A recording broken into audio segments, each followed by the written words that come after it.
जब हम इस दुनिया में आते हैं तो हम रोते हैं और दुनिया हंसती है, और कुछ ऐसा करके जाओ कि दुनिया रोए और आप हंसते हुए इस दुनिया से जाओ।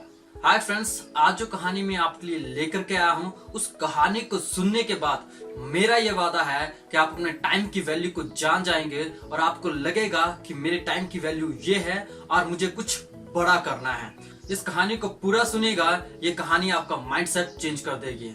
ये कहानी आपको जिंदगी भर याद रहेगी, क्योंकि कहानियां हम कभी नहीं भूलते हैं। हम पढ़े हुए को भूल सकते हैं, किसी की बातों को भूल सकते हैं, बट अगर इस कहानी को आप 20 साल बाद भी सुनेंगे तब भी आपको लगेगा कि ये कहानी मैंने सुनी हुई है। तो चलिए शुरू करते हैं। जीना इसी का नाम है। ये कहानी है एक किंगडम की, और उस किंगडम की एक परंपरा होती है कि हर 5 साल के बाद उस किंगडम का राजा चेंज कर दिया जाता है।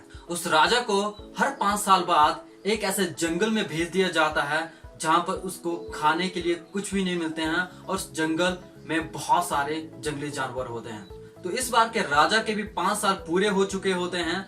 उसको भी अच्छे से तैयार किया जाता है, अच्छे कपड़े पहनाए जाते हैं। उसके बाद उसकी प्रजा जो है उसको हाथी पर बैठाती है और उसको समंदर की ओर ले जाती है। वहां पर एक बोट होती है, उस बोट में उसको बैठाया जाता है और उसको उस जंगल की ओर भेज दिया जाता है। जब उस राजा को जंगल की ओर भेज दिया जाता है तो प्रजा वापस आकर के ये विचार विमर्श करती है कि अब अगला राजा कौन होगा। तो सब विचार करने के बाद डिसाइड करते हैं कि हमारे राज्य में एक ऐसा व्यक्ति है जो बहुत ही चतुर है, बहुत ही चालाक है, बहुत ही ज्यादा तेज दिमाग का है, तो क्यों ना उसको राजा बना दिया जाए। तो सब लोग इकट्ठा होकर के उस व्यक्ति के पास जाते हैं। तो सब उसको बोलते हैं, आप बहुत ज्यादा तेज दिमाग के हो, आप इस राज्य की बागडोर को अच्छे से संभाल सकते हो, आप हमारे राजा बन जाओ। तो उस व्यक्ति को सारी चीजें बताई जाती हैं कि आपको 5 साल के लिए राज करने को मिलेगा, आप अपने राज्य को अच्छे से संभाल सकते हो, उस राज्य का लुत्फ उठा सकते हो। उसके बाद आपको भी जंगल में भेज दिया जाएगा परंपरा के अनुसार। तो सबकी बातों को सुनने के बाद वो व्यक्ति मना कर देता है। वो बोलता है, मैं अपने प्राणों को खतरे में नहीं डालूंगा। तो सारे लोग उसके सामने विनती करते हैं, उससे रिक्वेस्ट करते हैं कि प्लीज आप राजा बन जाओ, क्योंकि आप ही एक ऐसे व्यक्ति हैं जो इस राज्य की बागडोर संभाल सकते हो, आप ही इस राज्य के राजा बनने के योग्य हो। सबकी विनती सुनने के बाद वो व्यक्ति बोलता है, मुझे सोचने के लिए कम से कम 2 दिन का टाइम दीजिए, 2 दिन के बाद मैं बता दूंगा कि मुझे राजा बनना है या नहीं बनना है। तो 2 दिन बाद दोबारा से सारे लोग उसके पास आते हैं और वो सबको बोलता है कि ठीक है, मैं राजा बनने के लिए तैयार हूँ। उसके बाद उसको राजा बना दिया जाता है और वो 10 दिनों के बाद अपने मंत्रियों को बोलता है, मुझे उस जंगल को देखना है जिसमें सभी राजा को भेजा जाता है हर 5 साल के बाद। तो वो राजा होता है, उसकी बातों को कोई मना नहीं कर सकता है, तो उसको उस जंगल में ले जाया जाता है। जब उस जंगल के अंदर जाता है तो वो देखता है वो जंगल बहुत ज्यादा घना होता है, बहुत सारे झाड़ियां, बहुत सारे पेड़ होते हैं और बहुत सारे जंगली जानवर होते हैं। जब वो थोड़ा सा और आगे जाता है तो वो देखता है कि वहां पर उससे पहले भेजे गए राजाओं की बॉडी पड़ी होती है, उनके कंकाल उसको मिलते हैं, जो कि वहां पे रहने वाले जितने भी जंगली जानवर होते हैं उन्होंने उनको खा लिया होता है। तो वो वापस दोबारा से अपने किंगडम वापस आ जाता है अपने मंत्रियों के साथ, और वो सोचने लगता है कि अब क्या किया जाए।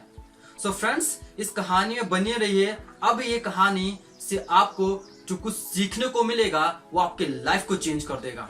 तो वापस आने के बाद वो सोचता है कि क्या मैं ऐसा करूं जिससे मैं उस जंगल में जाने से बच सकूं। अब वो राजा होता है तो वो थोड़ा थोड़ा धन को इकट्ठा करना शुरू कर देता, बचाना शुरू कर देता है, और वो अपने सैनिकों को आदेश देता है कि उस घने जंगल को धीरे धीरे करके उसके पेड़ों को काटा जाए। तो 1 साल के अंदर वो जो घना जंगल होता है वो धीरे धीरे उसके सारे पेड़ों को काट दिया जाता है, अब वो घना जंगल नहीं रहता है। उसके बाद उस जंगल में जितने भी खतरनाक जंगली जानवर होते हैं उन जानवरों को मारने का आदेश वो दे देता है, और जो कुछ थोड़े से जंगली जानवर बच भी जाते हैं तो जंगल घना नहीं होने की वजह से वो भी वहां से भाग जाते हैं। तो दूसरे साल में वो वहां पर इसी तरह से काम करता रहता है। फिर वो तीसरे साल में वहां पर घर बनाने की योजना पर काम शुरू कर देता है।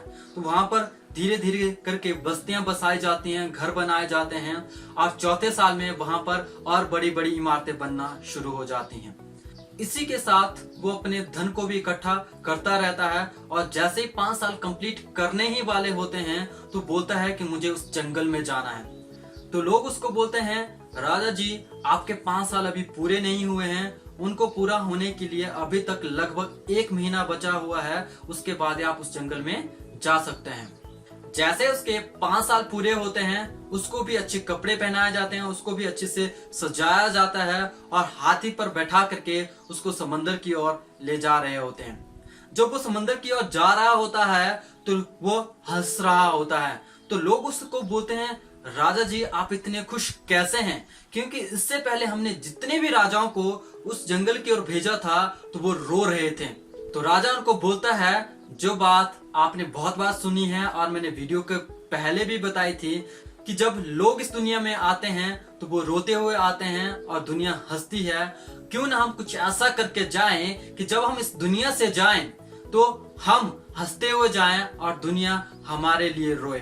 तो उसके बाद उस राजा को जंगल में भेज दिया जाता है, बट वो राजा बहुत ज्यादा खुश होता है क्योंकि उस राजा ने उस जंगल को एक बहुत ही खूबसूरत जगह में कन्वर्ट कर दिया था, चेंज कर दिया था और उसने जो धन बचाया था वो भी उसके पास इतना ज्यादा होता है कि वो अपनी पूरी लाइफ को खुशी खुशी जी सकता है।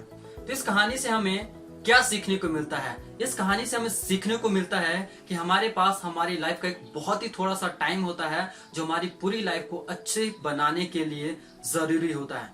ये टाइम कौन सा होता है? ये टाइम होता है 17 से लेकर के हमारी 25 साल की उम्र का। इसी उम्र में हमें सबसे ज्यादा जोश होता है, सबसे ज्यादा सीखने की भूख होती है, सबसे ज्यादा एक्साइटेड हम इसी टाइम होते हैं। सो फ्रेंड्स, इसी टाइम पीरियड को हम बहुत अच्छे से यूटिलाइज करते हैं, कड़ी मेहनत करते हैं अपने ड्रीम्स को पाने के लिए, तो आने वाली हमारी लाइफ बहुत अच्छी हो जाएगी जिस तरह से उस राजा की हुई थी। सो फ्रेंड्स, ये कहानी हमें सिखाती है कि हमें कभी भी अपना टाइम वेस्ट नहीं करना चाहिए, चाहे आप किसी भी एज में क्यों ना हो। अगर आपकी एज 17 से 25 साल के बीच की है, this is the time which can change your life entirely. So आपकी लाइफ भी बहुत अच्छी हो सकती है, आप अपने हर ड्रीम्स को पूरा कर सकते हैं। और कुछ लोग इसी गोल्डन पीरियड को जो उनकी लाइफ को चेंज कर सकता है, उसमें वो घूमते हैं, इधर उधर जाते हैं, पार्टीज मनाते हैं और अपने करियर की तरफ बिल्कुल भी ध्यान नहीं देते हैं और अपने टाइम को वेस्ट कर देते हैं और बाद में गरीबों की तरह इस लाइफ को जीते हैं। मेरा इस कहानी को बताने का मकसद सिर्फ यही है कि आप अपने टाइम को यूटिलाइज करो, डोंट वेस्ट योर टाइम, क्योंकि अगर आज आपने अपने टाइम को वेस्ट किया तो आने वाला टाइम आपको वेस्ट कर देगा। सो फ्रेंड्स, ये कहानी अगर आपको अच्छी लगी है तो इस कहानी को शेयर जरूर करें, क्योंकि हो सकता है किसी और पर्सन के लिए ये कहानी बहुत ज्यादा जरूरी हो। कहानी अच्छी लगी हो तो चैनल को सब्सक्राइब करें और उसके बगल में जो बेल आइकन है उसको हिट करना ना भूलें, ताकि आपको आने वाले इसी तरह की नई और मोटिवेशन स्टोरी की नोटिफिकेशन समय पर मिल जाए। तो मिलते हैं, जीना इसी का नाम है, कि अगले वीडियो में। Till then, nice meeting you.